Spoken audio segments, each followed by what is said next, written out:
शाम दर शाम जलेंगे तेरी यादों के चिराग, नस्ल दर नस्ल तेरा दर्द नुमाया होगा। मंच पर मौजूद बहुजन समाज पार्टी के सभी लीडरान के लिए भी एक शेर कहूंगा, सबका नाम लेना सही नहीं है, मैं उनके लिए एक शेर कहूंगा। जो लोग यहाँ पर मौजूद हैं और जो जर्रा यहाँ पर मौजूद है वो अपने आप में आफ्ताब है।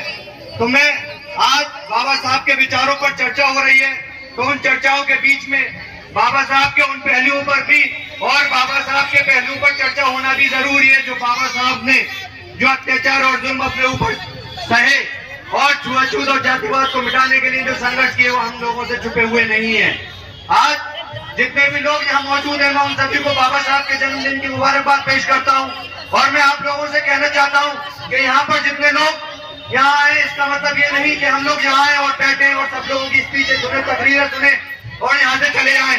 यहाँ आने का मकसद ये है कि जो विचार और जो सिद्धांत बाबा साहब लेकर चले थे उन सिद्धांतों को और विचारों को यहाँ से लेकर जाना है और उन पर अमल करना है। आज क्या देखने को मिल रहा है, बाबा साहब के विचारों पर लोग अमल नहीं कर रहे हैं। और जब से हमारे देश में भाजपा की सरकार आई है तब से हमारे दलित भाइयों पे और मुसलमान भाइयों पे जुल्म और जो जाति हो रही है वो किसी से छुपती ही नहीं है। जगह जगह बाबा साहब की मूर्तियों को खंडित करने का काम किया जा रहा है। तो मैं आप लोगों से कहना चाहता हूँ, अगर देश में और प्रदेश में बहुजन समाज पार्टी की सरकार बनेगी तो किसी के औकात नहीं है जो बाबा साहब की मूर्ति से नाखून भी लगा सके। अम्बेडकर पार्क में बाबा साहब की मूर्ति लगी हुई है और बाबा साहब की मूर्ति की उंगली का इशारा ये साबित करता है और ये कहता है कि जाओ पार्लियामेंट में और विधानसभाओं पे कब्जा करो और अपने हक और हुकूक के लिए लड़ लो।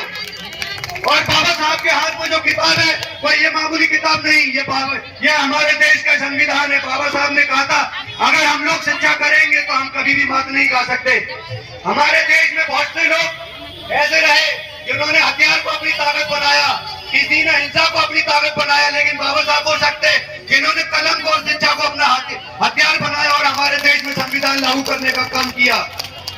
संविधान लागू होने के बाद जब हमारा देश आजाद हुआ था तो हमारा देश पूरी तरह आजाद नहीं हुआ था। जब बाबा साहब ने संविधान लागू किया तब हमें अपने हक और अधिकारों के लड़ने के लिए अधिकार मिले। ये संविधान की पावर है।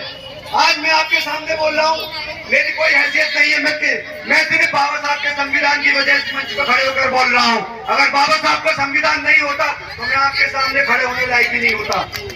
हम लोग बाबा साहब के संविधान की वजह से एमपी बनते हैं, विधायक बनते हैं, एमएलए बनते हैं, लेकिन हम बाबा साहब का सम्मान करना भूल जाते हैं। अभी आपने देखा होगा पार्लियामेंट में खड़े होकर हमारे देश के होम मिनिस्टर कहते हैं कि बाबा साहब का नाम एक ट्रेंड बना दिया है।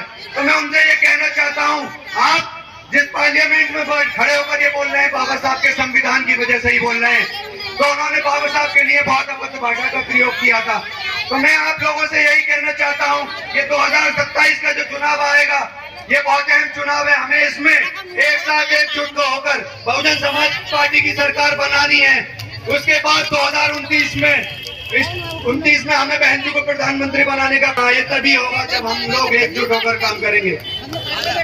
बाबा साहब ने कहा था जो लोग पानी से नहाएंगे वो लिबास बदलेंगे, जो लोग पानी से नहाएंगे वो लिबास बदलेंगे और जो पसीने से नहाएंगे वो लिबास बदलेंगे। खुदा हाफिज, जय भीम।